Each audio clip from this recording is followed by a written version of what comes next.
Assalamualaikum warahmatullahi wabarakatuh. Bismillahirrahmanirrahim. Alhamdulillahirabbil alamin. Wassalatu wassalamu ala rasulil amin wa ala alihi wa sahbihi ajma'in. Amma ba'du. Fa inna khairal kalami kalamullah wa khairal huda huda Muhammadin sallallahu alaihi wasallam. Syarrul umuri muhdatsatuha wa kullu muhdatsatin bid'ah wa kullu bid'atin dhalalah wa kullu dhalalatin finnar. Alhamdulillah, pertama kita rafakkan syukur kita kepada Allah Subhanahu Wa Taala yang menghidupkan kita, yang mengumpulkan kita dalam majlis ilmu dan telah memberikan kita kekuatan dan kesihatan untuk terus bersama-sama dalam mencari keredaannya. Dan yang paling penting, kita mengharapkan Allah berikan kita ilmu yang bermanfaat. Seterusnya Allah memberikan kita kemudahan, istiqamah dan beramal dengan ilmu tersebut. Dan yang paling penting, kita mengharapkan Allah terima amalan kita dengan ilmu yang kita pelajari dan ilmu yang kita beramal, dan mudah-mudahan dia memberatkan timbangan kita dan seterusnya dia mempermudahkan bagi kita jalan ke syurga. Dan itulah yang kita nak, bahawa kita bertemu dengan Allah Subhanahu Wa Taala di bawah rahmatnya dalam keadaan kita menunaikan tuntutan-tuntutan yang diarahkan kepada kita. Baik, tuan-tuan dan puan yang dirahmati oleh Allah Subhanahu Wa Taala, kita berada dalam buku yang bertajuk Akhlak Salaf, ensiklopedia, dan kita cuba menghabiskan buku ini sampai mana yang boleh kita habiskan, kerana kita yang paling penting kita cuba beramal dengan apa yang kita pelajari selama ini. Kita mengharapkan Allah terima amalan, ya, dan kekuatan istiqamah kita dalam siri beramal dengan amalan tersebut. Baik, kita sambung muka surat 281 yang membicarakan akhlak ulama-ulama ataupun akhlak generasi yang silam, akhlak generasi yang terbaik, yang Allah telah mengiktirafkan mereka itu mendapat gelaran radhiyallahu anhum, bahawa mereka mempunyai keistimewaan mereka tersendiri yang menjadi contoh kepada kita. Oleh kerana itu, beriman kepada Rasul itu wajib supaya kita mendapat contohnya, dan beriman mengikut para sahabat itu pun wajib. Kerana apa? Mereka adalah generasi yang telah dijamin oleh Allah Subhanahu Wa Taala melalui lisan Rasulullah dan juga di dalam ayat Al-Quran. Bahkan generasi yang bersama Rasulullah dalam mempertahankan agama Allah itu, Allah telah sebutkan di dalam Al-Quran, di dalam surah Muhammad. Cuba tengok dalam surah Muhammad bagaimana Allah memuji mereka. Ya, sebentar.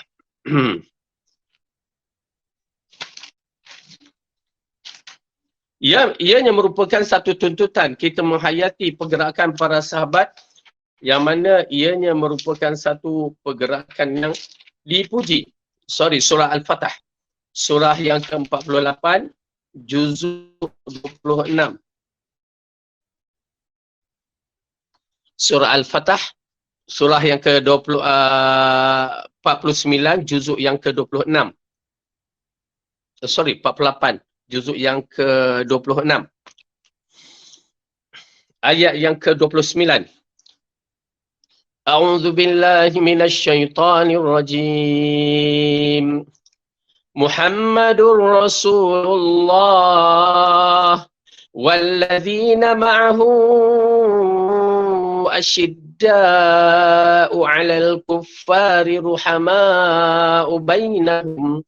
تراهم ركعا سجدا يبتغون فضلا من الله ورضوانا سيماهم في وجوههم من أثر السجود ذلك مثلهم في التوراة ومثلهم في الإنجيل كزرع أخرج شطأه فآزره فاستغلظ فاستوى على سوقه يعجب الزراع ليغيظ بهم الكفار وعد الله الذين آمنوا وعملوا الصالحات منهم مغفرة وأجرا عظيما. Muhammad itu adalah utusan Allah. Subhanallah, ya. Tuan-tuan dan puan-puan, mukaddimah yang cukup cantik. Muhammad itu adalah utusan Allah. Apa tu? Bahawa Muhammad itu adalah utusan Allah. Muhammad itu adalah hamba Allah dan utusan Allah. Kenapa? Pada sehari dua ni kita membincangkan isu yang hangat apabila satu golongan kelompok yang mengaku dirinya Islam telah mengambil Muhammad itu sebagai Allah.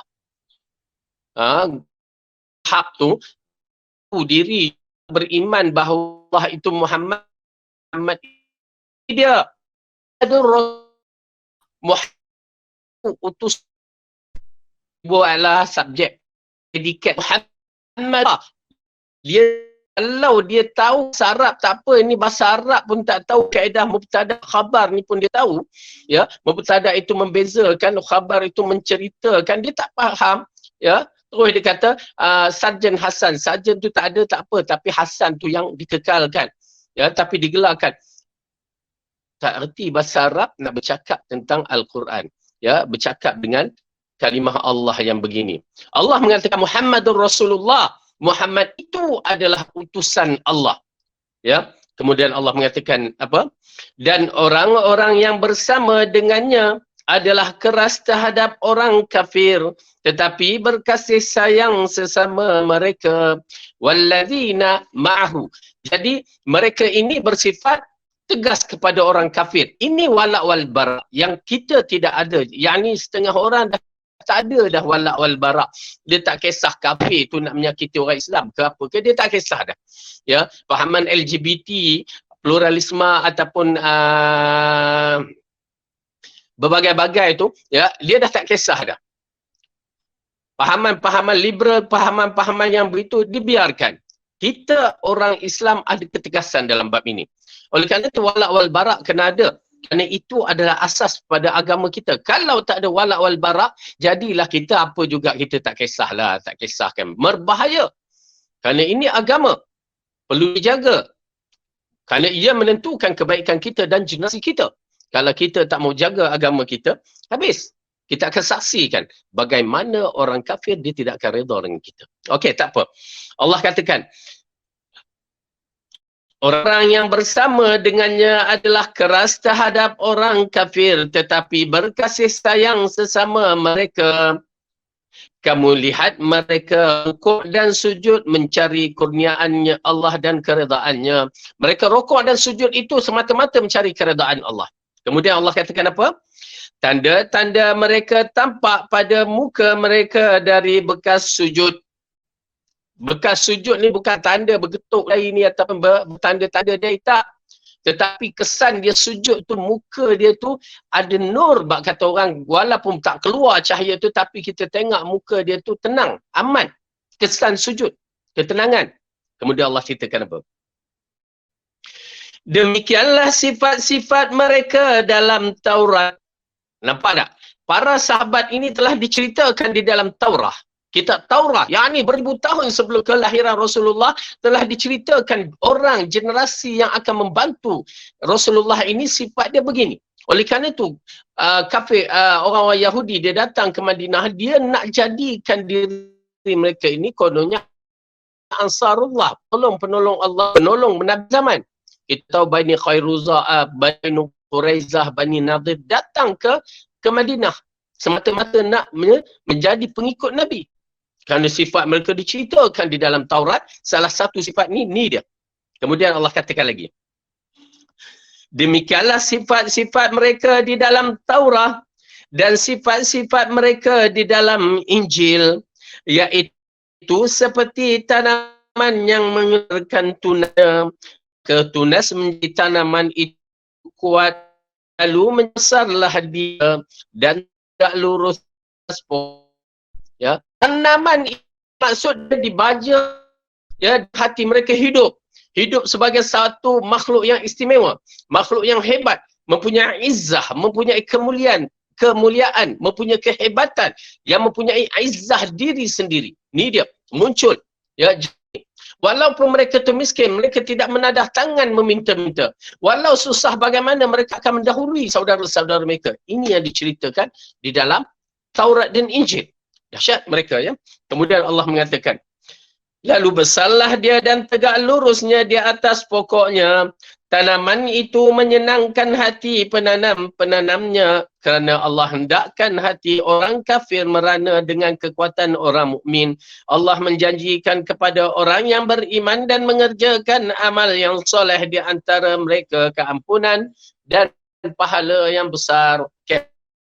Tuan-tuan dan perempuan, inilah dia sahabat Nabi yang kita baca perjalanan akhlak yang kita jadikan contoh. Mereka tak dalam tahun ini bahawa mereka yang terpilih, maka harusnya bangga dengan kewujudan mereka dan kita cuba mengikut rentak-rentak mereka.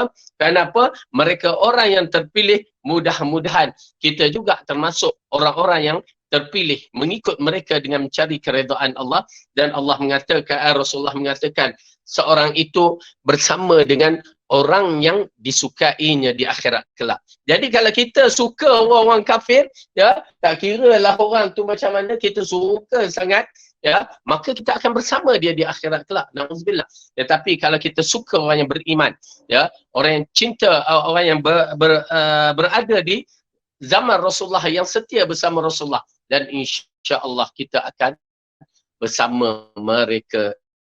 Baik, sambungkan pelajaran kita.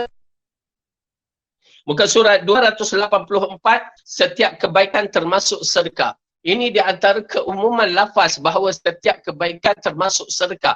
Kadang-kadang orang tu dia mampu untuk bersedekah banyak mana dia nak sedekah, dia tak menjadi masalah. Kadang-kadang seseorang itu tidak mampu untuk bersedekah melainkan perkara yang sedikit. Dan kadang-kadang seorang itu tak ada benda untuk disedekah. Tetapi di sana Rasulullah SAW membukakan melalui wahyu yang Allah hantarkan kepadanya bahawa sedekah itu diluaskan lagi konsepnya sehingga disebutkan kebaikan itu juga sedekah, senyum itu pun sedekah. Ya, senyum itu sedekah.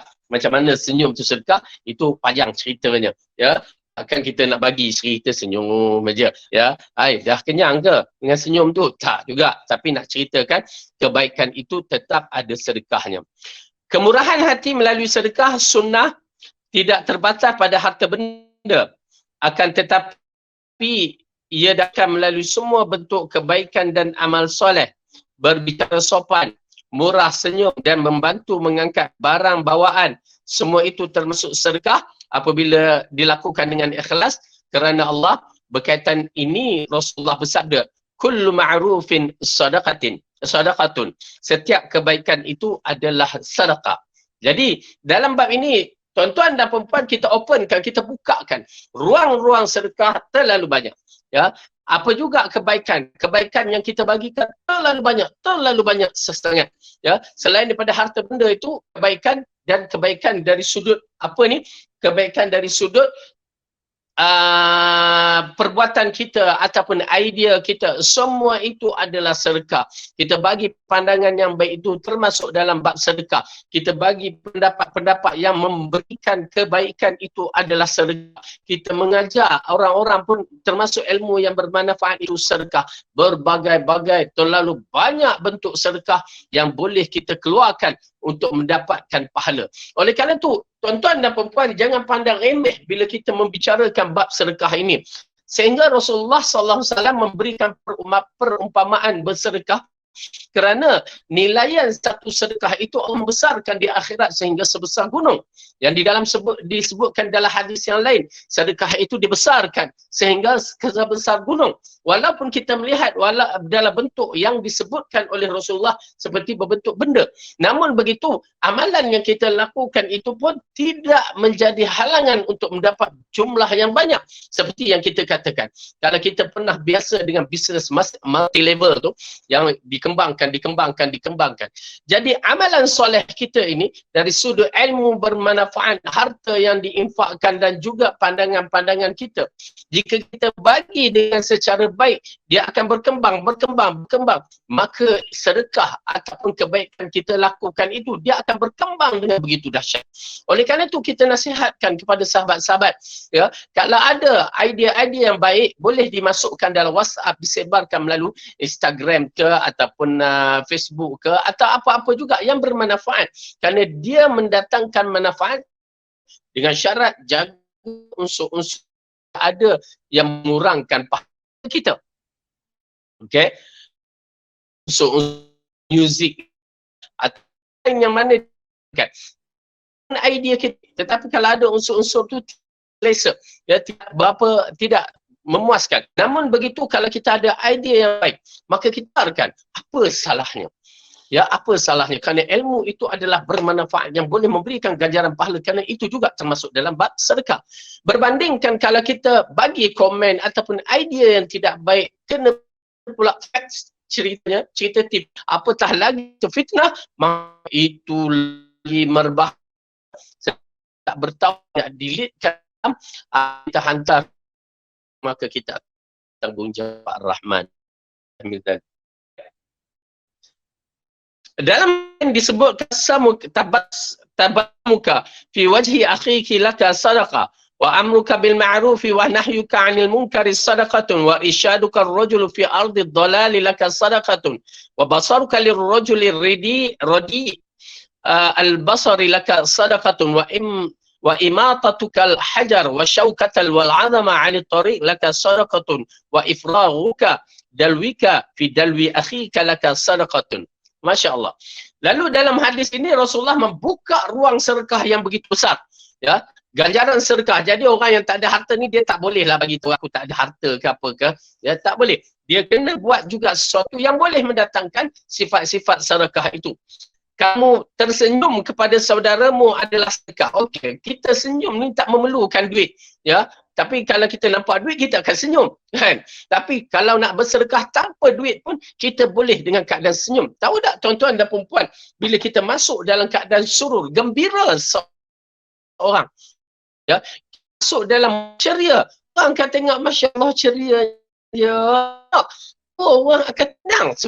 Berbandingkan kalau kita masuk muka tu muka masam. Ya, muka toya dah satu bab, muka masam, muka risau satu bab. Saya teringat pasal saya di waktu haji tu, ya, ialah kadang boleh kata selalu muka ceria. Satu hari tu muka buruk sikit. Ya, muka mungkin mungkin ada masalah ke apa ke, wallahu alam. Ya, saya pun dah teringat. Tapi jemaah tegur, Ustaz, kenapa muka Ustaz kan dia kata macam ada masalah kan. Jadi orang melihat kemunculan kita dalam keadaan dia mengharapkan kita ceria. Kita ceria sentiasa. Berbeza dengan orang yang datang muka, kalau muka morok, muka apa ni dah satu bab, kalau muka masam, muka bengis lagi satu bab. Kan? Jadi oleh kerana itu Rasulullah meletakkan muka yang ceria itu termasuk sedekah. Jadi alhamdulillah bagi mereka yang biasa ceria. Ya, sentiasa ceria. Setiap dengan setiap hari dalam ceria. Dan ia juga peranan di dalam majlis-majlis itu supaya tidak ada hati-hati manusia mengatakan dia ni adalah apa gini-gini dan bagai sampai ke muncak yang nakal-nakal tu dia kata apa, tu ada masalah dengan bini lah tu kan, ataupun masalah dengan suami lah tu, dia berbagai-bagai. Jadi na'udzubillah min zalik, kemunculan ceria itu amat penting. Keresahan hati itu di dalam hati kita dan keluarkanlah muka yang ceria itu di hadapan orang yang ramai. Mungkin dengan kawan-kawan kita yang rapat itu mungkin kita boleh berkongsi cerita, tetapi bila berdepan dengan orang ramai, ya, maka kita ceriakan muka kita dan mudah-mudahan pahala sedekah itu kita dapat. Kemudian dikatakan, okey, kamu tersenyum kepada saudaramu adalah sedekah. Kamu memerintahkan kepada yang ma'ruf dan mencegah dari yang mungkar adalah sedekah. Perkara ma'ruf dan mungkar itu terlalu banyak dan kita ambil ruang yang mana boleh kita tegur, menegur secara baik, kita tegur. Atau menyuruh kepada kebaikan, membuatkan. Ya, menegur kesalahan, tegurlah. Terutamanya kalau kita, semua itu mendapat sedekah. Pilihan yang baik, pendidikan baik itu adalah amal ma'ruf.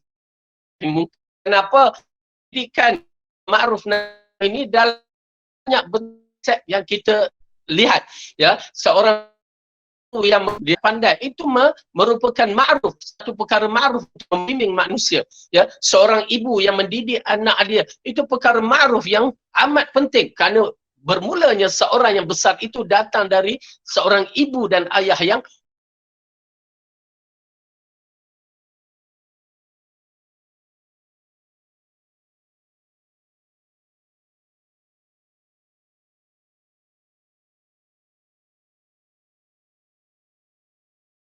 besar.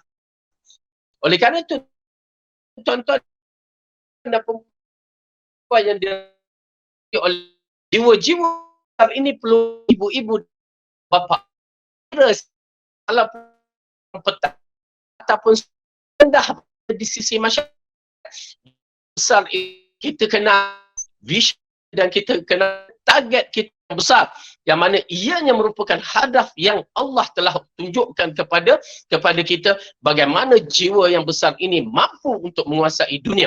Jadi ia termasuk perkara yang ma'ruf, dan bila kita berkuasa ataupun kita mampu untuk menolong orang, termasuk dalam perkara mencegah kemungkaran. Jadi sebab ini lihatnya termasuk dalam sedekah kan kepada anak-anak itu, kepada tersayang sedekah, buatlah. Irsyad duka rajula fi ardi dhalalil sadaqah, dan juga kamu seorang kamu menunjuki arah kepada orang tersesat jalan adalah sedekah. Ini termasuk perkara-perkara yang menarik. Tuan-tuan dan puan-puan, bukan sekadar sesat jalan di jalan raya, sesat jalan di atas agama pun termasuk yang kerana itu kan syurga dan neraka seseorang. Ini juga kita lihat peranan seorang mukmin seperti ataupun ways, ianya memberikan impak yang besar sekali, pahala yang besar sekali, membantu orang berada di atas jalan dia. Ya. Itu sekali. Itu belum lagi orang meletakkan dengan sukarela, kerajaan itu satu part sukarela. Okey, misalnya kita kadang-kadang tengok arah masjid, arah surau, arah ke mana arah-arah tu, dia membantu sebenarnya, tetapi siapa yang nak ambil kira? Oleh kerana tu kita dalam bab-bab yang begini kita bantulah, hak mana yang boleh kita bantu, tetapi sekarang dah ada Google mempermudah jalan kita benar. Tahu buat itu adalah orang mukmin, orang Islam, besar pahalanya, terlalu besar sangat-sangat. Kerana mempermudahkan bukan seorang, berjuta pengguna aplikasi handphone ni, ya, map ini terlalu banyak, sayang 1000 sayang. Ada kalangan yang mampu membuat aplikasi yang akan oleh usia sudah tentu tidak akan mendapat sedekah lalu terletak. Kemudian, dan kamu membantu seorang yang penglihatannya buta adalah sedekah. Penglihatan yang buta, kita bantu orang, bukan sekadar bantu orang yang buta mata saja, buta huruf pun satu bab, buta dan segala-gala, buta kebenaran pun satu bab. Tetapi dalam hadis ini membicarakan buta mata, yang mana kita bantu dia. Oleh kerana tu tuan-tuan dan puan-puan, bab buta ni pun kita kena faham elok-elok. Kadang-kadang orang mempermainkan bab orang buta ni. Jangan, mereka itu Allah uji mereka buta, maka dia berhadapan ujian yang besar. Cuma kita membimbing orang-orang yang buta ini kepada jalan yang betul. Orang-orang yang buta ini tempat yang betul. Sayang, kadang-kadang kita lihat di tepi-tepi jalan orang yang buta tu dah main lagu, main piano, main apa, organ apa semua tu, ya, melagu, sekadar lagu. Tahu tak orang yang buta ini mempunyai kehebatan mereka tersendiri. Buta mata tidak di hati. Buta mereka hanya sekadar buta mata, tapi hati mereka hanya penuh dengan cahaya. Sayang bagi ialah pihak tertentu kan, saya bawa Kementerian Pendidikan bahagian yang buta ni untuk melawat satu sekolah buta yang popular, kerana hingga kali kan saya itu melahirkan orang yang buta, ya, PhD dalam bidang walaupun mereka buta. Ya, kenapa? Mereka tidak buta hati, mereka hanya buta mata, tetapi kemampuan mereka, terutamanya kita menyaksikan ulama-ulama seperti Syekh Ibn Baz rahimahullah buta.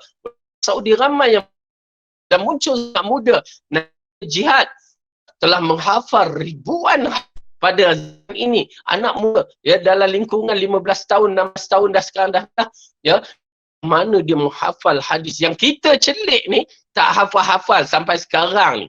Ya, sampai sekarang silap-silap tak hafal langsung. Ya, bayangkan tuan-tuan dan perempuan, ya, walaupun mereka buta mata tetapi tidak buta hati. Dan saya pada waktu itulah lepas kita untuk membina sekolah orang buta hafal Quran mencapai lagi, kerana banyak rintangan belum tercapai Allah. Kerana bagi saya menyaksikan orang-orang masyarakat, anak-anak muda orang yang buta di sini dipergunakan hanya sekadar menyanyi ataupun lagu-lagu itu ini dan menganyam-nganyam tu, yang menganyam tu tak apa lagi, tetapi bila melagu tu rasa rugi. Sedangkan puan bahkan pernah menyaksikan orang yang arah kita, Dr. Profesor Ismail tu yang telah meninggal, ya, dia tu buta, tetapi Masya Allah kedudukan dia tinggi. Kenapa? Kerana walaupun buta tetapi ada ilmu, maka Allah menjanjikan mengangkatkan darajat seorang itu dengan firman-Nya, A'udzubillahi minasyaitonirrajim, yarfa'ullahu alladhina amanu minkum walladhina utul ilma darajat. Allah mengangkat ilmu seseorang dari kamu itu di kalangan orang yang beriman, dan diangkat juga kepada orang yang berilmu dengan darajat yang tinggi. Baik. Jadi menunjuk orang yang buta itu jalan pun termasuk sedekah. Kemudian wa al hajara wasyauka wal 'azma 'anit tariq laka sadaqatun. Sehingga kan kamu menyingkirkan batu, duri dan tulang dari jalan pun termasuk sedekah. Tuan-tuan dan puan-puan yang dirahmati oleh Allah, ini satu perkara yang amat penting yang perlu kita saksikan. Mungkin alhamdulillah mereka yang educated, yang profesional tak buat perang, namun begitu kita kecewa apa masyarakat tidak tentang kebersihan, ya, jalan raya. Selalu kadang-kadang kita ambil makan tu selamba je dia buang di atas raya. Na'udzubillah, hatta dah dalam kereta buku dia campak begitu. Ittaqillah, kita katakan takut kepada Allah. Itu bukan adab sebagai seorang muslim. Kerana apa? Rasulullah mengatakan mengangkat benda-benda yang tidak baik, ke duri, ke tulang, ke kaca, ke, ya, itu juga termasuk sedekah. Bahkan disebutkan dalam satu hadis yang lain, di antara cabang-cabang iman, sebesar-besar kalimah la Allah, sekecil mata mengangkat orang yang merijal.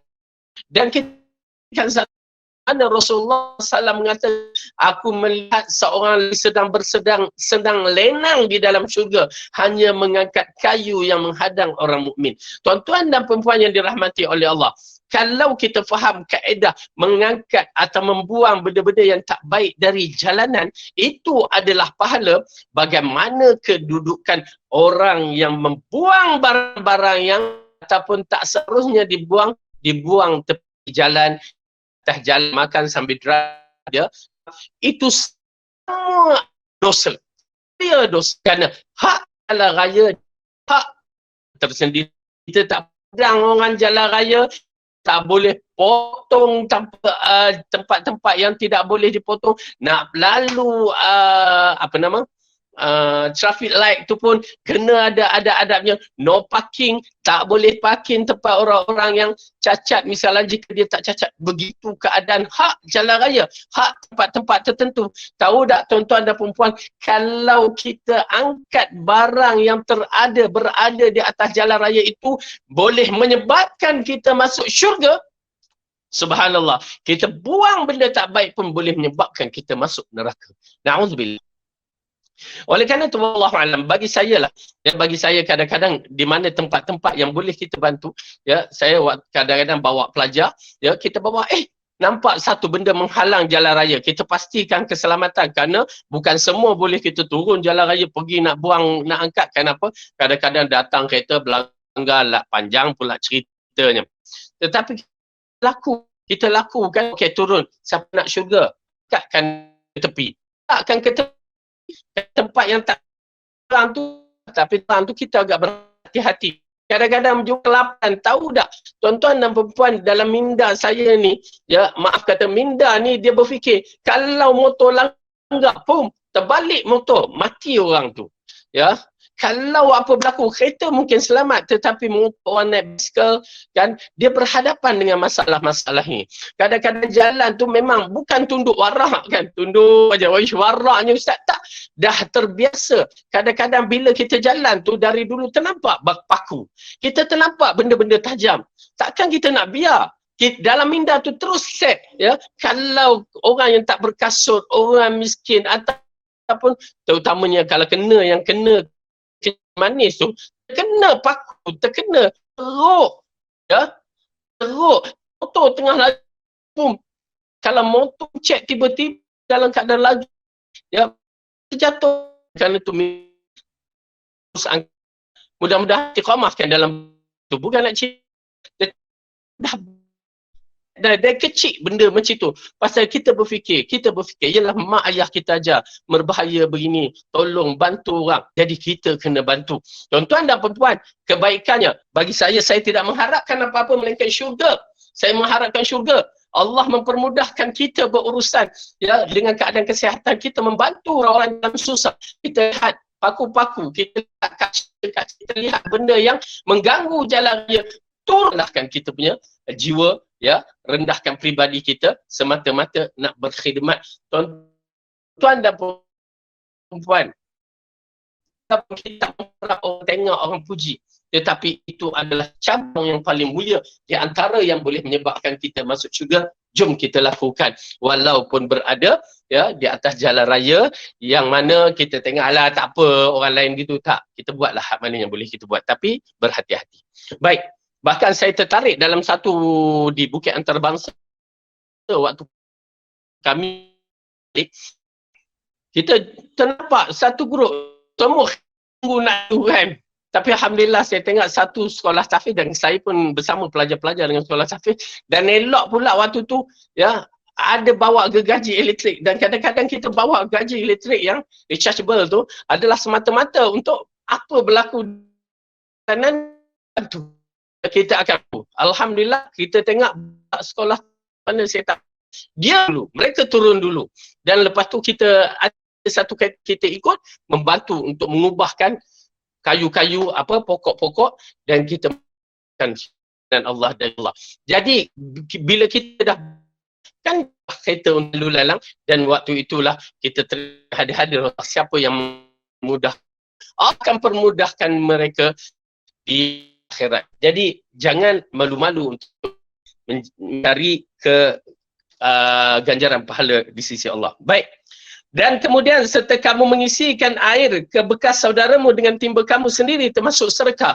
Dan ini termasuk dalam bab-bab yang boleh memberikan, kerana air ini memainkan peranan penting untuk kita mendapat ganjaran pahala begitu banyak. Menggali telaga dan membetulkan air itu, ini semua tu boleh nampak. Malaysia ni kita nampak air kukuh di masjid semata, tetapi kami dipakai dahulu, dia berada kowe tanya bekas air berada di tepi-tepi jalan, ya, namun kita mengatakan kena berhati-hati, kenapa? Ditakuti, ya, keadaan kita, masyarakat kita ni kadang-kadang hujan-hujan yang datang, orang yang jahat ni letak benda yang tak baik dalam bekas-bekas yang begitu. Tapi kalau dalam kowe ke apa semua tu atau kukur tu, okey lagi, ya. Maka mereka meletakkan itu semata-mata untuk memberi orang minum. Ini di antara kebaikan lah, kebaikan yang kita lihat. Dan apatah zaman dahulu dia pakai baldi, tetapi zaman sekarang dah bukan baldi, ya, piping yang perlu dilakukan untuk membantu orang-orang miskin, ataupun kita membantu bayar bil mereka yang mana orang-orang miskin yang tertonggak, ya. Perkara yang menarik yang kalau boleh kita buat, kita buatlah. Dan saya pun menyaksikan sistem telaga yang sekarang tak menggunakan apa ni, mesin, bukan kebanaan lah, teknikal tu boleh mendatangkan air yang laju apa semua, agak menarik. Baik. Bahkan berbuat baik kepada binatang pun dinilaikan sedekah, sebagaimana sabda baginda Rasulullah SAW yang diriwayatkan oleh Abu Dzar Al-Ghifari, fi kulli kabadin ratabatin ajrun. Berbuat baik kepada setiap makhluk yang bernyawa mendatangkan pahala. Ini berbuat baik ataupun berbuat ihsan. Kan berbuat baik itu makan daging kambing tu, ya, aku nak sembelih kerana bakteria apa ni, aku ni tak suka makan daging, dah aku kesian pada binatang. Bukan vegetarian tu, bukanlah begitu, ya. Tetapi kita ni kalau nak sembelih binatang, sembelih dengan baik, tu cara dia. Kalau ada binatang-binatang seperti anjing, kucing, kita kena jaga hak-hak dia. Walaupun bagi kita mazhab Syafi'i di Malaysia ini, ya, melihat pada anjing itu ghalis, najis dia ghalis, mughalaza. Namun begitu kita dikatakan bahawa sifat ihsan kena ada. Bukanlah sifat ihsan siapa nak, selagi mereka yang kan tidak najis tu perlu-perlukan. Tetapi kita hak, jangan kita perkara-perkara yang kenapa seorang wanita itu masuk syurga disebabkan dia ampunkan dosa disebab memberi anjing minum kerana kelaparan kedahan. Itu juga bagi kita ada hak-hak. Tapi kalau anjing tu duduk melolong tiap-tiap masa rumah kita sampai tak boleh tidur, itu kena panggil lah orang tertentu untuk menguruskannya. Itu juga cara kebaikannya. Baik. Tapi bukanlah sampai kebaikan itu seperti kita membela kucing, mengganggu jiran sebelah. Bukan ganggu apa, tai kucing tu berbau sampai jiran sebelah. Di situ berdosa kita. Kita berdosa, confirm berdosa. Bila kita menyakiti jiran. Kerana menyakiti manusia itu, apatah lagi dia orang mukmin, adalah lebih berat daripada kita menyayangi binatang-binatang. Maka waktu tu bukan suruh sembelih binatang tu, tapi pergilah hantar ke tempat binatang ataupun bebaskanlah dia, merdekakan dia ke tempat-tempat yang lain. Kerana apa tuan-tuan dan perempuan? Kalau kita mati, bukan kucing tu yang akan jaga kita. Bukan kucing tu yang akan ke bumi kita. Itulah jiran sebelah yang akan mengambil tahu hal kita. Itu amat penting. Ya, baik. Sekiranya seorang penanam tumbuhan lalu tumbuh tersebut memberikan manfaat bagi makhluk-makhluk Allah, nescaya hal ini menjadi sedekah bagi pelakunya. Jabir bin Abdullah menukilkan bahawa Nabi SAW pernah bersabda, la yaghrisu muslimun gharsan wa la yazra'u zar'an fayakula min insanun wala dabbah wala syai'un illa kanat lahu sadaqatun. Tidaklah seorang muslim yang menanam suatu pohon atau tanaman kemudian ia dimakan oleh manusia, binatang ataupun makhluk yang lain, melainkan perbuatan itu dihitung sebagai sedekah. Ini di antara perkara yang penting juga dan menarik sangat-sangat bagi peminat-peminat taman-taman, tanam-tanaman, tak kira apa juga. Saya agak tertarik kenapa Rasulullah SAW membicarakan dalam hadis ini tentang tanam-tanaman. Tadi manusia, lepas tu binatang, dan sekarang tanam-tanaman juga ada peranan dia. Kita dulu tak belajar sains, tetapi setelah kita belajar tentang sains, kita tahu bahawa tumbuh-tumbuhan ini dia boleh mengeluarkan oksigen dan memakan karbon dioksida. Maka ianya merupakan perkara yang utama dalam kehidupan kita. Oksigen merupakan perkara yang utama dalam kehidupan kita. Kerana di situlah punca kehidupan, kita bernafas, dan di situ juga H2O muncul dengan kewujudan air. Jadi oleh kerana itu tuan-tuan dan puan-puan, penanaman saya menyaksikan dalam bab ini, menelitikan balik dalam hadis-hadis mengisyaratkan jika kita berjaga-jaga, bersungguh-sungguh untuk membantu manusia, di antara perkara yang menarik adalah kita menanam tanam-tanaman dengan cara yang betul lah. Kita katakan bukan tanam lalang tu, kita ada kebun tanam lalang lah Ustaz, dia pun keluarkan oksigen betul. Tapi selain daripada dia keluarkan oksigen, dia memberanakkan ular-ular. Jadi kita membuat satu perkara yang menarik, ya, ialah menjaga dengan elok tanam-tanaman itu, di mana pahala sedekah dah dapat dah. Kalau tanam-tanaman itu ada buahan, pahala sedekah sudah didapati dari sudut itu. Tetapi tuan-tuan dan perempuan, apabila kita ni dah mengetahui kelebihan, ya, tumbuh-tumbuhan itu boleh mengeluarkan oksigen dan boleh menghapuskan atau memakan karbon dioksida, maka ianya memberikan kesan yang menarik bahawa kita telah membantu manusia menambah oksigen di sini, ya, dengan cara tak langsung. Oleh kerana itu saya tertarik di kalangan manusia ini di akhirat nanti, dia akan mendapat pahala tanpa disedari. Dia akan mendapat tanpa disedari. Misalnya dalam satu hadis, apabila seorang lelaki ini, ya, ditunjukkan di akhirat tentang ganjaran pahala-pahala yang ada padanya, lalu dikatakan dari mana datang pahala ini, ya, dari mana datang ni, lalu dikatakan ini kepada istighfar anak cicit kamu yang soleh. Nampak tak? Anak cucu cicit kita nun penghujung kehidupan kita tu, ya, yang mana taraf dia macam kita cucu cicit apa saya pun tak tahu, tapi menceritakan kesan kita sebagai yang soleha, ya, menyebab itu mewarisi seorang yang soleh, maka dia beristighfar. Macam kita istighfar, Allah ampunkanlah tok nenek aku. Tahu tak keampunan kita tu sampai pada kemuncak tok nenek kita. Daripada atas sekali sampai ke bawah. Ya, kesan daripada istighfar kita. Mereka mendapat manfaat. Mereka mendapat manfaat tanpa mereka cari. Dan termasuk dari anak yang soleh. Ya, kita ni orang yang tiap-tiap hari anak yang soleh tiap jika jaga, ya, di antaranya berbakti pada ibu dan ayah sewaktu hidupnya, dan kita mendoakan dia sewaktu matinya. Dan Rasulullah mengatakan doa anak yang soleh. Jadi kalau kita anak yang soleh, doalah tiap-tiap hari. Kalau kita bukan anak yang soleh, tinggallah mak ayah kita di dalam kubur begitu saja. Ya, na'udzubillah min zalik. Ya, tuan-tuan dan puan, saya mengharapkan kita semua jadi anak yang soleh. Baik. Dan ini bab opsi ke mana kita pergi. Kalau opsi, ya, memanfaatkan, tumbuh manfaat kepada masyarakat. Di sana ada perkara yang agak menarik. Orang di jiran, dia pokok yang berbuah seperti pokok rambutan ke, pokok mangga ke kan. Tapi yang sedihnya, daun-daun tu turun, jatuh ke rumah jiran sebelah. Sedangkan buah-buah jatuh ke rumah kita. Dia tidak boleh begitu, ya. Tuan-tuan dan puan-puan, hormati jiran, dan hak jiran itu terlalu besar. Jangan bagi daun saja, bagi buah sekali. Kata bantu ambillah teman sebelah, masalah. Ini kita nak conquer, tapi bila tang sampai di kena baik, itu tidak kejiran, tidak. Jadi kita lihat, kalau sampai tahap tumbuh-tumbuhan pun Allah bagi ganjaran pahala, ini kan pula yang lain-lain. Kemudian dalam riwayat Abu Hurairah radhiyallahu anhu, man manaha manihatan ghadat bisadaqatin wa rahat bisadaqatin sabuha wa buqiha.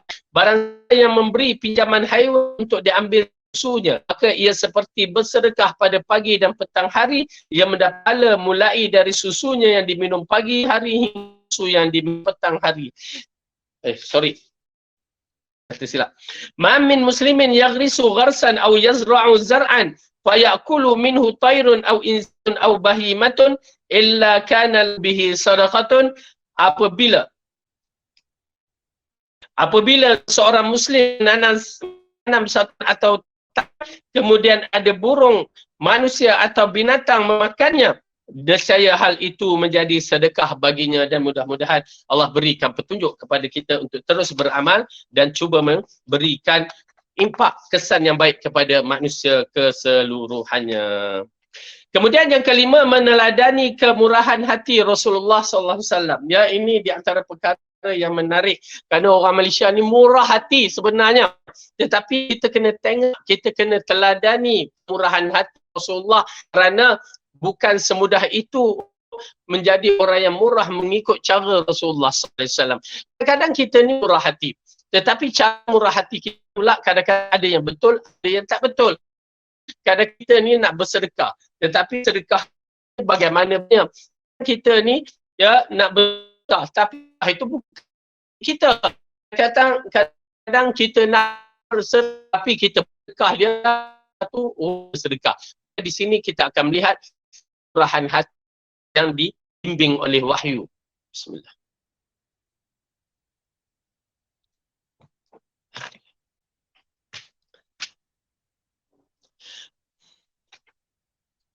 Apabila kita ingin menggali kemurahan hati Nabi, cukuplah menyemak ucapan Ummul Mukminin Khadijah pada saat turun wahyu pertama kepada suaminya.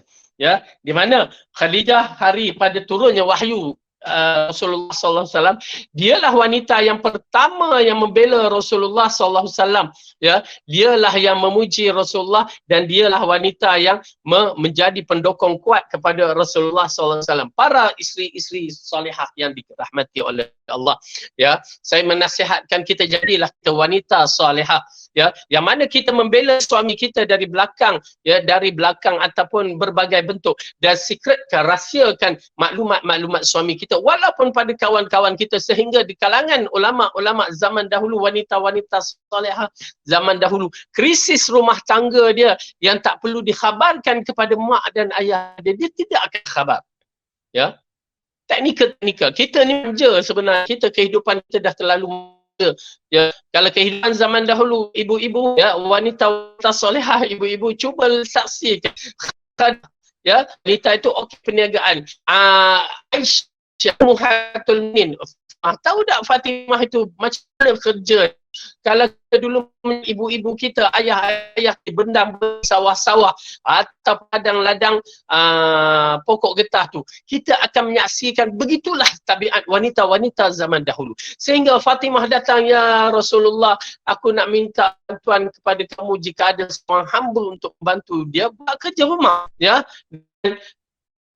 tepung dulu beras kita tak nak, tetapi arahkan makan macam kita ni, ya, pada peringkat awal pakai tepung tu nak kena apa nama dia, kisar. Sekarang petik je blender tu, dah kisarnya boleh beli kat dah berkisar tu, terus kat kedai je, senang kata pergi beli kat kedai, bawa terus. Tetapi orang zaman dahulu kan, kita menyaksikan, saya dan menyaksikan bagaimana untuk mengisar cili satu bak, dan kisar dia pakai yang besar tu. Mak, kalau cik tu dia buat, saya tengok, ui, dia pusing, lepas tu dia angkat macam tu, dia masa dia macam kaki. Ya, kuat. Jiwa mereka kental, terpaksa kerja itu. Dan zaman-zaman dulu, ibu-ibu, para jemaah, para tuan dan puan rahmat, menyaksikan zaman untuk saya lagi, zaman tu jaga padi. Ya, masa jaga padi waktu menggunakan sistem kilang lagi. Jadi padi tu dah panas sangat-sangat, masuk ke dalam guni dan dikilang proses. Ya. Pada sebelum itu, kawasan saya kalau tak salah, tak ada lagi, ya, kilang padi yang boleh memproseskan. Maka itulah macam lesung batu tetapi besar dan digunakan kaki. Hentak dia.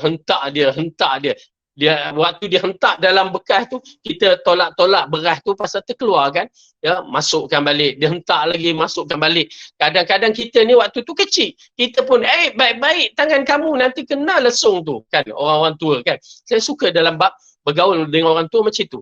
Jadi kita hayati balik, mungkin kita dapati bahawa begitulah sistem orang-orang terdahulu untuk hidup dengan bersusah payah, tetapi mereka hidup pun kasih sayang, ya, penghormatan antara sama lain. Sayang, 10 kali yang Allah bagi pilihan ini kepada kita, ya, mudahnya, payah cik, payah nak pergi, tak payah benda dah dapat apa ni, tepung turun rumah, payah nak uli dah, panggil je orang bibik ke buat sendiri, tak payah nak buat begitu, pergi ke kedai makan je kat situ kan.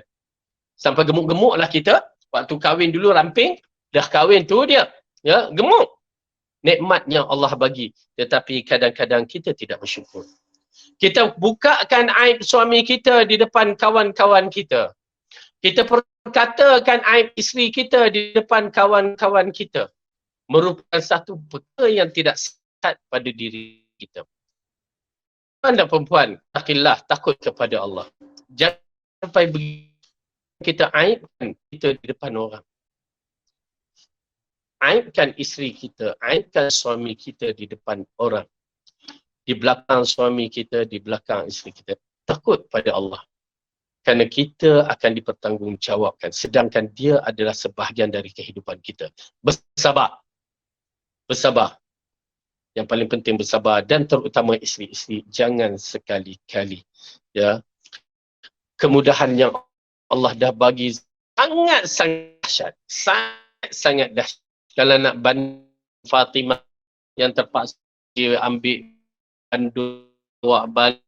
Saya tengok cerita zaman Perak, ya, di mana orang nak ambil air pergi ke Sungai Perak, pergi bawa, ya, yang kalau kita tengok cerita-cerita klasik tu, dia bawa lah air atas tu, bawa, dipenuhkan kan baldi, tempayan tu. Waktu tu saya masih saya tak ada lagi, tapi kemudian tu kita menyaksikan masih lagi pergi ambil air, bawa, tuangkan dalam tempat itu yang digunakan apa semua, pergilah dekat Sungai Perak tu.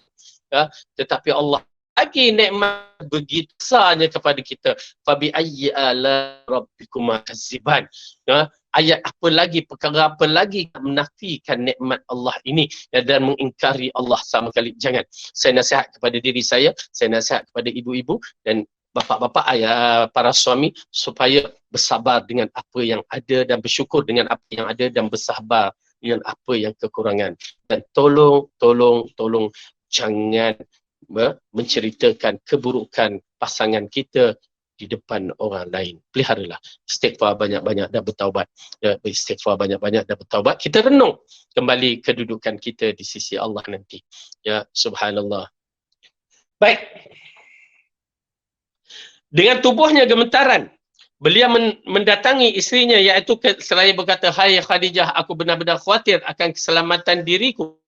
Khadijah pun menenangkan beliau seraya kata, "Engkau tidak akan celaka sekali, dia tidak akan menghinakanmu selamanya, kerana engkau selalu menyambung tali kekeluargaan, menanggung beban orang yang kesusahan, memuliakan tetamu, dermawan terhadap orang fakir, dan membantu orang yang timpa musibah." Tuan-tuan dan puan-puan, inilah sifat Rasulullah sebelum dia menjadi Nabi. Ya, jika inilah sifat yang ada pada kita, ya, maka ianya amat cantik sekali dan amat baik. Apa dia? Yang mana Khadijah menceritakan. Pertama suka, ya, dia kan engkau selalu menyambung tali kekeluargaan, silaturahim.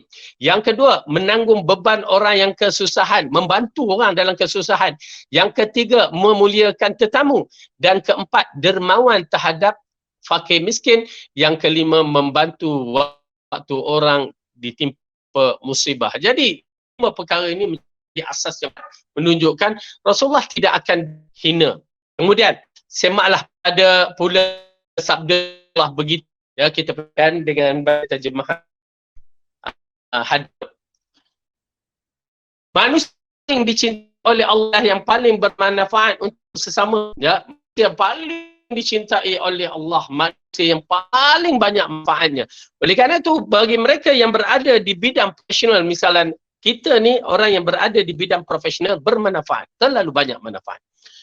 Maka kita perlu kelemahan kita, walaupun saya dah pencen. No, tidak ada istilah pencen di sisi Allah. Kenapa? Waktu itu kamu masih ada ruang lagi untuk mendapat ganjaran pahala syurga. Ya, jangan biarkan pencen itu menghalang kita daripada membeli syurga Allah. Okey, jadi kita gunakanlah waktu orang memerlukan, kita keluarkan idea-idea kita yang boleh mendatangkan manfaat kepada masyarakat. Amal yang paling dicintai Allah adalah menyenangkan hati seorang Muslim, menghilangkan kesempitan jiwanya, melunaskan hutangnya, dan mengusirkan rasa laparnya. Lebih senang berjalan bersama saudaraku yang untuk memenuhi keperluan daripada melakukan nikah di majlis tersebut. Ya, tuan dan perempuan, Rasulullah SAW mengatakan datangnya perkara yang perlu kita faham elok-elok. Ada ibadat itu khususiah untuk pahala itu pada diri kita. Dan ada perkara yang kita lakukan itu, walaupun kita kaitkan, kita lakukan untuk diri kita, tetapi pahalanya begitu besar. Ya, pahalanya begitu besar. Misal contoh dalam hadis ini mengatakan, iktikaf, kita duduk iktikaf besar, pahala tidak dinafikan. Iktikaf itu kita duduk di dalam masjid, begitu besar pahala yang maka kita dapat di sisi Allah. Namun begitu, apabila Rasul katakan keluar tu pahala, walaupun sehari kita membantu asal iktikaf sebulan. Tuan-tuan dan puan yang cerdik, dia akan mengambil perkara. Kalau kita masuk dalam bidang bisnes lah kan, sebulan kita berniaga dapat kos sebanyak RM1,000 misalan lah, ya, sebulan kita dapat RM10,000. Tetapi bayangkan sehari kita boleh dapat RM10,000. Kita orang yang bijak kata, kalau benda ni halal dan boleh mendatangkan kesan yang baik, tentu kita akan lakukan satu hari. Ya, kenapa? Kalau kita lakukan satu hari boleh dapat RM10,000, min 30 hari kita akan dapat Ya, 300,000. Kan? Jadi orang yang cerdik begitu. Dan begitu juga dalam siri amalan-amalan. Ya, siri amalan-amalan pun begitu juga. Yang mana amalan yang khusus, amalan yang kita lakukan kadang-kadang dapat kepada dalam bentuk yang sikit. Non di sana ada amalan kaitan dengan hal orang-orang lain, maka kita boleh mendapat jumlah yang besar. Apa salahnya kita mengambil jumlah yang besar itu? Baik.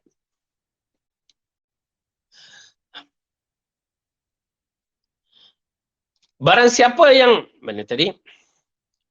Barang siapa yang bisa menahan amarahnya, nescaya Allah akan menutupi aibnya. Subhanallah. Barang siapa yang bisa menahan amarahnya padahal mampu melampiaskan, nescaya Allah menjadikan hatinya redha pada hari kiamat. Subhanallah. Pertama, ya, siapa yang tahan marah, dia tahan marah tapi dia mampu untuk, tapi dia marahannya, ya, Allah bagi, Allah tutup dia. Kita tuan dan perempuan kita bukan Allah tutup, petah lagi kita ni dia penuh dengan dosa-dosa. Tak mau dosa kita dibuka mahsyar nanti. Okey. Kemudian siapa yang mampu menahan kemarahannya dan dia mampu menempiaskan, yakni dia keluarkan, kalau dia keluar memang ya hancur orang dibuatnya. Dia mampu. Ya, dia mampu tapi dia tak nak buat. Ya, ini di antara perkara yang menarik kisah Yusuf dan kisah Rasulullah pada hari Fathul Mekah dan kejayaan Yusuf, ya, memberikan hujah kepada abang-abangnya, ya. Di mana Rasulullah pada hari Fathul Mekah dia mengisytiharkan, aku memberikan keampunan kepadamu seperti mana Yusuf mengampunkan kamu. Subhanallah. Dia mampu tak? Mampu dia menjadi ketua pada ketika itu. Dia boleh hukum orang-orang yang pernah menghina dia dan menyakiti dia. Dia boleh buat, tetapi dia tidak memilih itu. Nampak tak? Jika seorang Rasul yang boleh melakukan perkara yang ada hak untuk dia, dia berhak untuk melakukan balik, tapi dia tidak buat. Tuan-tuan dan perempuan, tahu tak? Rabbul Rasul, Tuhan kepada Rasul ini, Allah lagi dahsyat. Ya, Allah lagi dahsyat. Subhanallah. Kita ingat balik dosa-dosa kita yang kita lakukan, terlalu banyak kadang-kadang, sehingga dosa syirik, ya, yang tak sengaja kita lakukan. Kalau ikut tak ada pengampunan, tapi Allah sifat pemaaf dia, dia akan ampun kita. Tuan-tuan dan perempuan, datanglah kepada Allah, istighfarlah kepada Allah. Mudah-mudahan Allah ampunkan kita. Baik. Maka Allah menjadikan hatinya redha pada hari kiamat. Barang siapa yang berjalan bersama saudaranya Muslim untuk memenuhi urusan saudaranya itu hingga terpenuh, nescaya Allah meneguhkan kakinya pada hari ketika kaki tergelincir, yakni di atas titian sirat. Dan sesungguhnya akhlak yang buruk itu dapat merosakkan amal seperti cuka yang dapat merosakkan madu. Baik, jadi dalam hadis ini mengatakan siapa yang membantu berjalan bersama saudara Muslim untuk memenuhi urusan saudaranya hingga terpenuh, ya, nescaya Allah meneguhkan kakinya di hari kiamat daripada tergelincir. Kenapa? Pada titian sirat ini adalah satu perkara yang menggerunkan. Kita takut kita tergelincir. Tuan-tuan dan perempuan, bantulah sesama Islam, ya, dan insya-Allah bantulah mereka, kerana mudah-mudahan Allah sabatkan kaki kita pada hari yang mana orang akan tergelincir dan kita tidak akan tergelincir. Dan doakan, ya, kalau tuan-tuan dan perempuan nak bantu kami yang bersekolah pun insya-Allah, ya, bantu, mudah-mudahan Allah berikan. Baik, ya, Rasulullah motivasi umat Islam dan meminta sesama dan kepada mereka. Riwayat yang menunjukkan man sarrahu an yunjihu Allahu min yaumil qiyamah falyunaffis an mu'asirin aw yada' anhu. Allahu akbar. Barang siapa yang ingin diselamatkan oleh Allah dari berbagai kesulitan pada hari kiamat, hendaklah dia menunda pelunasan hutang bagi orang yang kesulitan dan menggugurkan kewajipan tersebut darinya. Ya, ini bagi mereka yang agak mampu untuk melakukannya, dia boleh menundakan. Kalau orang hutang pada dia, tundakan. Kalau dia tengok hutang itu macam tidak berapa diperlukan, kalau dia nak halal, itu lagi cantik, yang lagi baik. Namun begitu, kita menasihat, janganlah kita, kalau kita rasa kita memerlukan, tak usahlah kita nak kata orang, aku halal lah, lepas tu Allah ruginya aku, dia tak nak macam tu, ya. buatlah cara yang baik. Itu je lah yang boleh kita katakan. Abu Musa Asy'ari mengisahkan bahawa satu ketika Rasulullah bersabda, tiap Muslim harus bersedekah. Seorang sahabat bertanya, bagaimana jika dia tidak memiliki harta yang bisa disedekahkan? Baginda menjawab, hendaklah dia bekerja dengan kedua tangannya sendiri sehingga hasil bermanfaat untuk dirinya untuk disedekahkannya. Beliau ditanya lagi, bagaimana apabila tidak mampu melakukannya? Beliau menjawab, hendaklah dia membantu orang yang memerlukan pertolongan. Bagaimana jikalau ia tidak mampu memberikan bantuan? Tanyanya lagi, maka beliau menjawab, hendaklah ia memerintah kepada ma'ruf dan mengajak kepada kebaikan. Terakhir sahabat itu bertanya lagi, dan bagaimana jika ia tidak mampu melakukannya? Beliau pun menjawab, hendaklah orang itu menahan dirinya dari perbuatan buruk, kerana yang demikian termasuk sedekah. Jadi ini di antara kategori yang Rasulullah sebutkan bab sedekah yang begitu menarik ya, kalau kita lihat berbagai-bagai bentuk apa yang Rasulullah katakan di sini. Kita orang pun masuk sedekah. Kita, jika ada keuangan, kita baik pada mereka pun termasuk sedekah. Kalau tak berbuat baik pada mereka, nak bantu mereka, maka Rasulullah kata hendaklah orang itu menahan dirinya dari perbuatan buruk. Kita alhamdulillah, ya, kalau kita tak buat perbuatan buruk, apa, tertarang bila ada gadget-gadget di tangan kita tu, banyak perbuatan buruk yang kita lakukan, seperti umpatan, seperti komen-komen yang akan manfaat, seperti yang mana dia menyakiti orang yang mendengar, maka ianya akan timbul perkara yang tidak baik, maka dia dikategorikan na'udzubillah bukan sedekah, malah menyakiti orang mukmin. Yang keenam, keutamaan sedekah.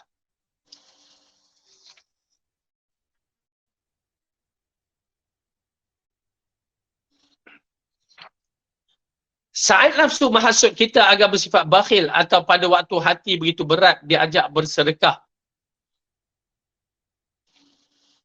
maka renungilah betapa besar keutamaan berserta yang dijanjikan Allah melalui sedekah. Dengan demikian akan merasakan sangat kalau sampaikan kesempatan selama dunia ini mengerja sedekah. Berikut keutamaan yang akan diraih orang yang bersedekah ikhlas kerana Allah. Baik, dalam bab dalam tajuk yang ke-6 ini, keutamaan sedekah. Apabila penulis ceritakan gangguan akan datang di waktu kita nak bagi sedekah, tuan-tuan dan perempuan, memang tidak dinafikan. Bila kita nak bagi sedekah itu, dia akan berbicara. Apatah lagi jika orang tu orang miskin, dia nak sedekah, aku sendiri pun perlu sedekah kan. Baik, di sini ada beberapa perkara yang kita lihat. Sebentar. Bismillah.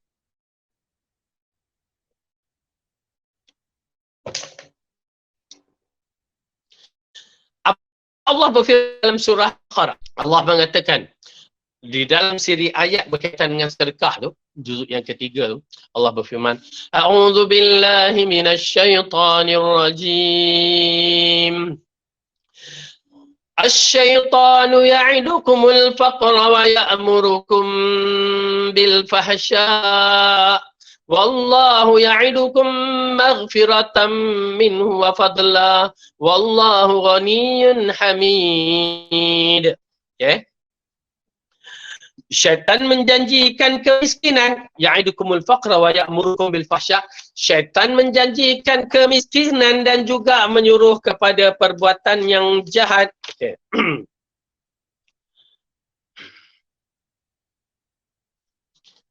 Sorry. Ayat tadi ada kesilapan sikit. Asy-syaitanu yakumul faqra wa ya'murukum bil fahsya. Wallahu ya'idukum maghfiratan minhu wa fadla. Wallahu wasi'un 'alim. Pada ayat akhir tadi. Okey. Maka Allah mengatakan syaitan menjanjikan kepada kamu, yakni menakut-nakutkan kamu dengan kemiskinan dan menyuruhkan kamu berbuat kejahatan, sedangkan Allah menjanjikan untukmu keampunan daripadanya dan kurniaannya, dan Allah maha luas kurniaannya lagi maha mengetahui. Apa dia? Dalam bab ini, syaitan dia menjanjikan jangan bersedekah, akan rugi, akan begini, akan kurang harta kita. Terutamanya orang yang menginfak atau bersedekah ataupun membayar zakat. Ini di antara ujian-ujian. Tetapi bila dia teliti balik, tuan-tuan dan puan misalan dah, dia misalan. Seorang itu membayar zakat 10,000 lah kan. Ya, mengikut keadaan mereka. 10,000 bayar zakat. Sedangkan itu adalah 25 daripada jumlah. Ya, tak usik ikut kaedah sikit je pembahagian tu, tak usik sikit.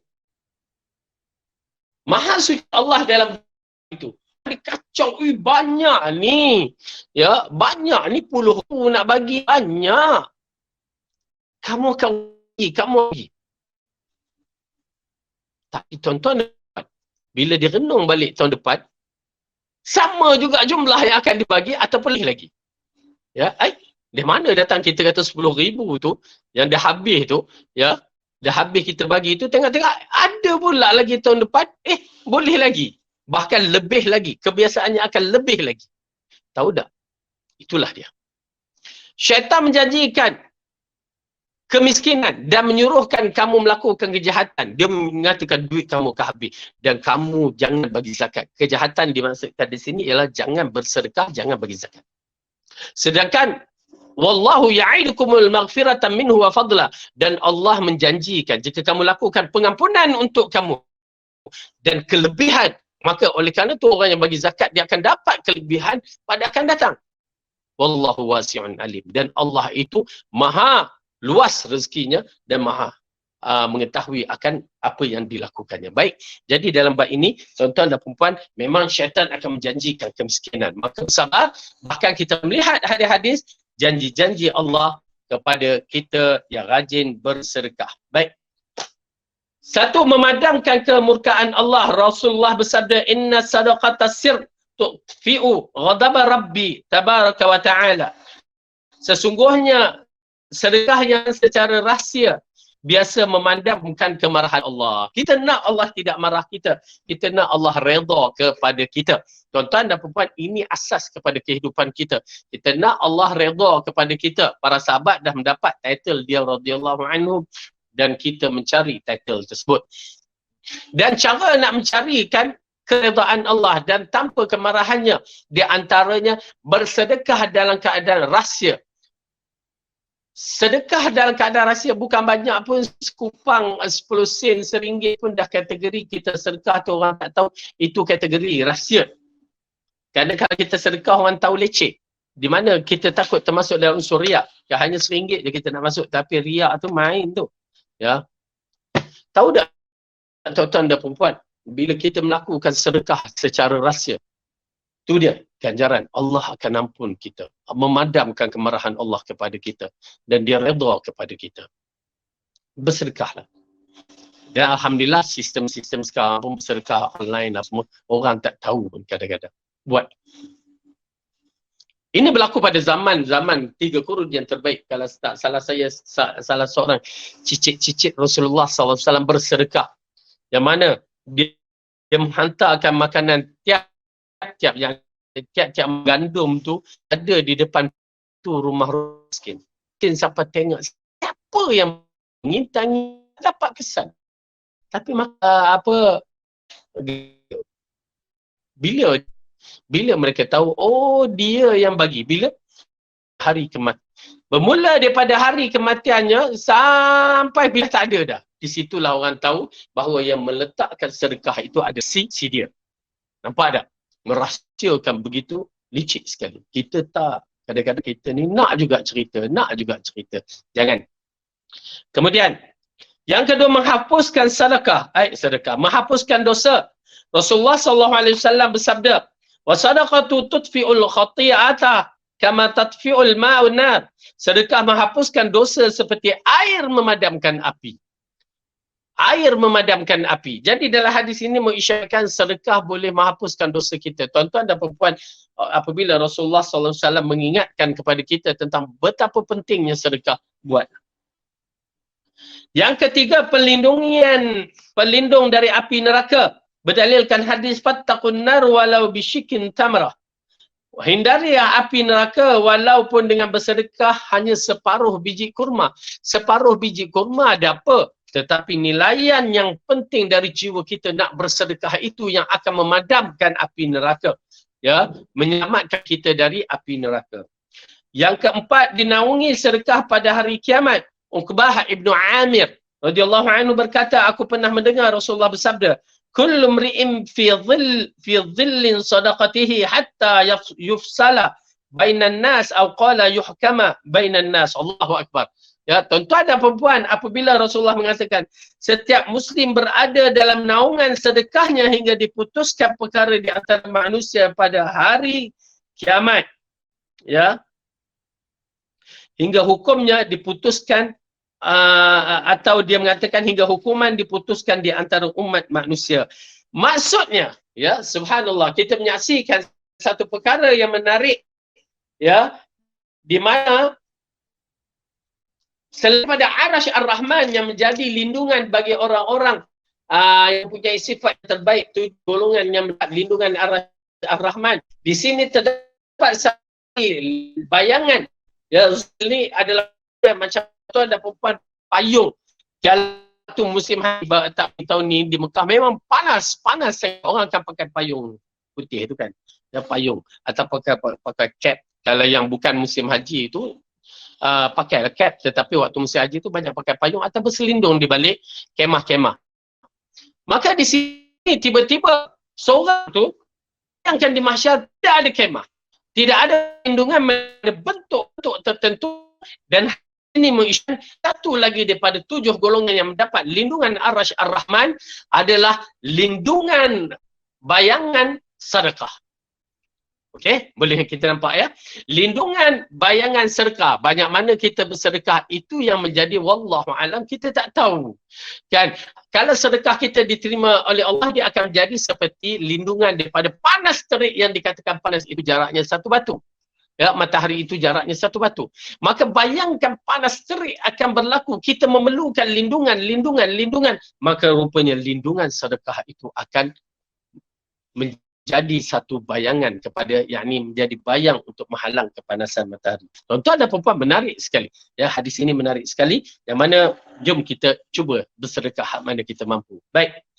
Yang kelima, mengubati penyakit jasmani. Dawu mardakum bis sadaqati.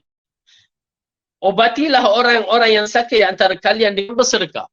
Ibnu Syaqiq bertutur, aku mendengar Ibnu Mubarak ditanya oleh seorang lelaki tentang cara menyembuh nanah yang keluar dari lututnya semenjak 7 tahun lalu. Orang itu telah mencuba berbagai cara pengubatan dan berkonsultasi dengan para doktor, tetapi hasilnya masih kurang. Maka Ibnu Mubarak menasihatkan, pergilah gali sumur di tempat orang yang membutuhkan air. Aku berharap sumur itu tersebut akan menyemburkan air dan menghentikan nanah yang terus menguncur lututnya. Lelaki pun melakukannya. Benar saja ia sembuh dari penyakitnya. Masya Allah, Masya Allah. Tuan-tuan dan perempuan, ini di antara perkara yang agak baru bagi kita. Yang mana bersedekah boleh mengubatkan penyakit. Tetapi kita melihat dalam statement Abdullah Ibnu Mubarak, seorang tabi'in yang begitu hebat dan gagah ini, menceritakan, mentafsirkan, ya, apabila seorang tu kena nanah dia berterusan 7 tahun lama. Kalau kita ada penyakit begitu, saya pun kata rujuk. Ini di antara cara, ya, selain daripada kemampuan kedoktoran, maka di sini ada jalan-jalan dia. Jalan-jalan yang tidak boleh dinafikan dengan syariat yang telah ditetapkan. Ya, maka dikatakan bersedekah, buat satu sumur, buat tempat air. Ya, pasal kita pun agak menggalakkan kepada orang-orang yang berminat bersedekah ini, yang membuat satu perkara yang mendatangkan manfaat. Ya, cuma itulah kita lihat kepada tempat-tempat perkara-perkara yang di mana tempat kita nak bersedekah.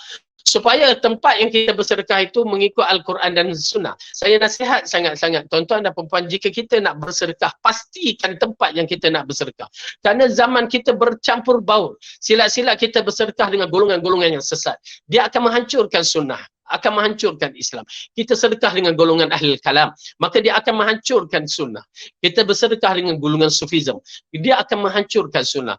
Jadi kita bersedekah pada tempat yang betul-betul mengikut Al-Quran dan Sunnah. Itu je cara dia. Kalau tidak, kita akan berhadapan dengan masalah lah. Ya. Kemudian, mengubat penyakit hati, Abu Hurairah mengisahkan suatu ketika seorang mengeluh kekerasan hatinya kepada Nabi. Baginda bersabda, "Idza aradta talina qalbika faq'im miskina wamsah ala ra'sil yatim." Jika kamu ingin melembutkan hatimu, maka berilah makan kepada fakir miskin dan usaplah kepala, yakni sayangilah anak yatim. Nampak? Bersedekah boleh melembutkan hati kita. Terutamanya bila kita bersedekah kepada orang-orang miskin dan anak-anak yatim. Kenapa? Kita menyaksikan orang-orang miskin ni, yang miskin betul, kita akan menyaksikan mereka hidup pun belum tentu dapat makan tiap-tiap hari dengan cara selesa. Kita tu dia makan apa saja sampai kita order je, Grab food pun datang. Ya, begitu dahsyat. Mereka tu nak mencari sesuap nasi pun ya susah. Maaf kata sehingga datang, "Ustaz, ada tak untuk saya bulan ni?" Sampai begitu. Kita tahu keadaannya. Ya, kita tahu keadaan dengan suaminya sakit, ya tak boleh nak bekerja, dan dia maaf kata tuan-tuan dan puan-puan, ya dalam perkara begini kita perlu sensitif sikit, ya membantu orang-orang Islam. Tetapi dalam jiwa kita adalah dakwah, itu yang ada. Ya, saya menceritakan kisah ni apabila sampai satu tahap wanita ni mencuri. Ya, di sekolah yang cawangan Perak satu ketika dahulu dia mencuri, dia masuk kan. Lalu dapat tahan kan, tanya, "Kenapa kamu mencuri?" Kata. Lalu dia kata, "Nak cari makan sikit." Kan? Kita kata, "Suami mana?" Suami adalah isu dia yang tersendiri, tapi lepas tu dia lumpuhlah suami dia. Kan? Anak berapa orang? 3 orang. Tuan-tuan dan perempuan, ya, bila kita dengar dia mencuri itu, memang dia curi untuk bak kata sesuap nasi yang nak dicari. Tanya, "Kamu kerja apa?" Dia kata, keadaan ya, dengan danian dia, kita faham kan.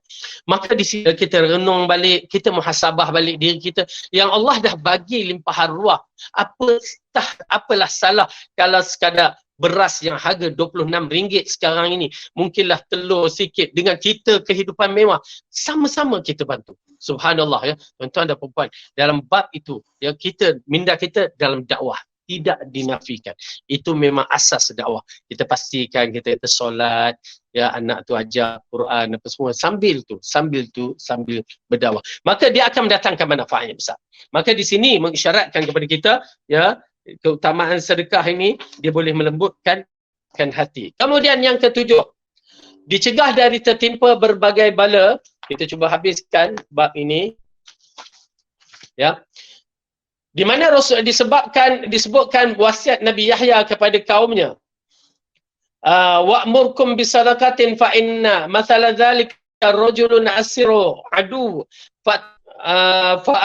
fa'awthaqu yadahu ila unuqihi wa qadamu liyadribu unuqahu faqala ana aftadi minkum biqalil wa kathir fafada nafsahu minhum. Aku memerintahkan kalian agar bersedekah. Perumpamaan sedekah itu seperti seorang lelaki yang ditawan oleh para musuh. Mereka mengikat tangan di belakang lehernya, lalu membawa untuk dipenggal lehernya. Lelaki itu lantas berseru, "Aku akan tebus nyawaku dengan hartaku, banyak maupun sedikit," maksudnya dengan seluruh hartaku. Lalu dia menebuskannya dari pedang mereka. Ya, begitulah keadaan bila orang yang bersedekah, dia telah menyelamatkan diri dia dari bala. Yang ke-8, mendapat keberkatan pada harta. Hal ini sebagaimana Nabi bersabda, "Ma naqasat sadaqatun min malin." Sedekah tidak akan mengurangkan harta. Okey, memang kalau itu yang kita katakan bila bagi zakat tahun ni 10,000 misalnya 1,000 ke, maka tahun depan banyak itu ataupun lebih lagi kita akan bersedekah, bayar zakat. Yang ke-9, harta yang disedekahkan akan tersisa bagi pelakunya. Suatu hari Nabi bertanya kepada Aisyah tentang apakah yang tersisa dari seekor kambing yang disembelih untuk disedekahkan. Aisyah menjawab, tidak ada yang tersisa selain daripada bahunya. Nabi pun memperluruskan, baqiya kulluhu ghaira katifiha. Yang tersisa itu untuk orang adalah seluruh kecuali bahagian bahunya. Yakni bersedekahlah, ya, semua sekali untuk orang, yang tersisa untuk orang itu adalah seluruhnya kecuali bahagian bahunya. Okey, baik. Kemudian dipanggilkan dari salah satu khusus pintu syurga, ya. Tuan-tuan dan perempuan, bila kita sedekah, ganjaran-ganjaran yang terkandung, ya. sedekah tu ni tak. Sebab masa ni sampai ke 10 pintu itu bernama sedekah daripada Abu Hurairah sebagaimana yang disebutkan bahawa Rasulullah telah bersabda. Saya bacakan terjemahan dia. Barang siapa yang menyedekahkan sepasang dari hartanya dalam riwayat lain baik dinar maupun unta di jalan Allah, nescaya akan dipilih syurga. Hai hamba-Ku, inilah kebaikan. Termasuk hamba yang gemar solat, nescaya dipanggil dari pintu solat. Jika termasuk hamba yang gemar berjihad, nescaya dipanggil dari pintu jihad. Jika masuk hamba yang gemar bersedekah, nescaya ia akan panggil dari pintu sedekah. Adapun jika ia adalah hamba yang gemar berpuasa, maka dipanggilkan daripada pintu rayyan. Dan kita telah pelajari tentang pintu-pintu syurga yang 8 ini, salah satunya adalah pintu sedekah. Mendengar pernyataan itu, Abu Bakar segera bertanya, wahai Rasulullah, tidaklah berlebihan apabila ada seorang itu yang dipanggil dari masuk syurga melalui salah satu pintu tersebut, lantas apakah ada yang dipilih dari semua itu? Menjawab, ya, aku berhak kamu termasuk dari mereka. Yang kita ni mampu dalam 8 pintu syurga tu, jika kita memiliki sifat-sifat 8 pintu syurga. Ya, baik. Yang ke-11, melapangkan dada dan mententeramkan hati. Rasulullah mengumpamakan orang yang bakhil dan orang yang dermawan seperti dua orang yang memakai baju besi. Besi dari dada sampai ke betis mereka. Ada pun yang dermawan, setiap kali ia bersedekah, baju besi itu bertambah lebar ataupun terlepas dari kulitnya hingga tidak melihat bekasnya. Sedangkan orang yang bakhil kerana tidak mahu bersedekah sedikit pun, maka baju besi bertambah sempit, maka ia pun ingin melebarkannya, namun ukuran baju besi tersebut tidak berubah. Agak menarik, tuan-tuan dan perempuan, ya, sedekah ini dia akan melapangkan jiwa kita, melapangkan harta kita. Bila orang tak nak sedekah, jiwa tu jadi sempit, harta pun jadi terat. Tetapi bila orang tu rajin bersedekah, jiwa dia jadi kembang, ya, luas, harta dia pun menjadi melebar. Ini di antara kelebihan lah, ya. Dan yang ke-12 dan yang terakhir dalam bab ini, membersihkan dan mengikis kotoran harta kerana perbuatan sia-sia, sumpah dusta dan kerana kelalaian pribadi. Nabi SAW sentiasa mengingatkan pada pedagang dengan sabdanya, ya ma'syarat tujar, inna hadzal bai'i yahduruhu lahu wal half fashawwibuhu bisadaqati. Hai para pedagang, sesungguhnya perniagaan ini kerap kali diiringi perbuatan sia-sia dan sumpah, maka bersihlah ia dengan sedekah. Ya, kenapa? Bila kita pergi pasar sehari misalnya, kita akan dengar berbagai-bagai, oh mari, murah kahainya, ya tak murah mana pun. Oh saya beli ni harga kecil, saya beli RM20, tak RM10, harga modal ni kahainya RM8, RM1, tapi itu berarti tidak boleh. Kalau nak kata saya beli pun harga berpatutan, okey, itu mungkin, ya. Tetapi bila dia tipu macam itu, ya Rasulullah kata penuh dengan penipuan. Bagus, tengok-tengok tak bagus. Sedap, tengok-tengok mangkuk. Ya, ini di antara penipuan yang berlaku pada waktu perniagaan. Tetapi bagi mereka yang bertakwa, takut untuk berkata begitu, ya mungkin juga terjebak. Sehingga kan Rasulullah kata, buangkan perkara itu dengan bersedekah. Kadang-kadang kita jual, ya bersedekah bukan sedekah begitu saja. Kadang-kadang, berapa ni? Okey, sekilo, tak apalah, ambillah sekilo segram ke. Kita tambah, tak apalah, lebih kurang ni. Jangan kurangkan, lebihkan sikit. Okey, lebih sikit ni. Ya, tak apa. Ya, sedekah je. Okey, begitu. Dan saya tertarik dalam kisah, kalau tak salah, Abdullah ibn Mubarak, seorang peniaga juga. Waktu timbangkan barang-barang itu, ambil barang tu, dia ketuk-ketuk. Orang bertanya, ayah, kenapa kamu buat itu? Saya takut debu-debu yang berterbang jatuh yang memberatkan timbangan. Subhanallahnya bersyukur kerana anaknya yang ikhlas begitu. Jadi tuan-tuan dan perempuan yang dirahmati oleh Allah Subhanahu Wa Taala. Oleh kerana itu, jadikan diri kita di antara orang-orang yang bersih, ya, dengan sifat-sifat yang terpuji. Dan hari ini kita telah melihat berbagai hadis-hadis Rasulullah SAW dan gambaran-gambaran ulama silam dan ulama salaf yang telah membawa kita kepada kebaikan bersedekah dan kepentingan sedekah dan kehebatan sedekah. Maka jadikan diri kita di antara orang yang terbaik dan orang yang terpilih untuk mesai dalam kebaikan ini, dan mudah-mudahan Allah beri syurga yang terbaik dan tidak ada tempat kita nak berlaikan, ya, di syurga nanti bersama sallallahu alaihi wasallam bawah Allah. Jadi cukup sampai di sini, yang baik itu Allah, salah dan silap saya sendiri. Aku lupa. Hadza wallahu li wa lakum. Assalamualaikum warahmatullahi wabarakatuh. Subhanakallahumma wa bihamdika asyhadu an la ilaha illa anta astaghfiruka wa atubu ilaik.